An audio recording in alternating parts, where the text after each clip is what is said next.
Hi అండి. ఈరోజు మనము ఎమ్మీ ఎమ్మీ లంచ్ రెసిపీస్ చూసేద్దామండి. ఇలా పప్పు, చుక్కకూర, వడియాలు, అప్పడాలు, ఆమ్లెటు ఈ కాంబినేషన్ అద్దిరిపోతుందనమాట. ఇంకే కర్రీ అక్కర్లేదండి. ఇలా పప్పు, చుక్కకూర, వడియాలు నంచుకొని ఆమ్లెట్ నంచుకొని తింటే అద్దిరిపోతుందనమాట.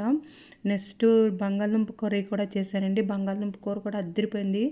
రైస్లోకి, చపాతీలోకి, దోశలోకి, పూరీలోకి అద్దిరిపోతుందనమాట అండి ఆ కర్రీ. ముందు తయారీ విధానంలోకి వెళ్ళిపోదాము. నేను ముందుగా ఒక పెసరపప్పు చిన్న టీ గ్లాస్ తీసుకొని అందులో 1కి 3 గ్లాసులున్నర వాటర్ వేసి చిన్న మామిడికాయ కూడా వేసానండి. టమాటా, పచ్చిమిరపకాయ, చెరుకు, పసుపు, కారము వేసి విజిల్ వేయించేసుకుందాము.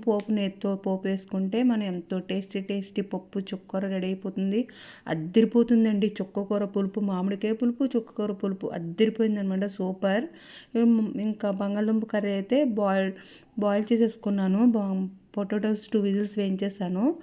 ఇది పాన్ పెట్టుకొని ఆయిల్ వేసుకొని ఆనియన్స్, టమాటా, పచ్చిమిరపకాయలు మగ్గించేసుకుని చల్లారిన తర్వాత మిక్సీ పట్టేసుకొని మిక్సీ కడిగిన వాటర్ వేసి మగ్గించుకొని ఉడికించుకొని బంగాళదుంపలు వేసుకొని ఫైనల్గా ఆయిల్ పైకి తెల్లిన తర్వాత కొత్తిమీర వేసుకుంటే అద్దిరిపోతుందండి. దీని ఫుల్ రిలేటెడ్ వీడియో కూడా చూడండి. సూపర్ ఉన్నాయండి 2 రెసిపీస్ కూడా.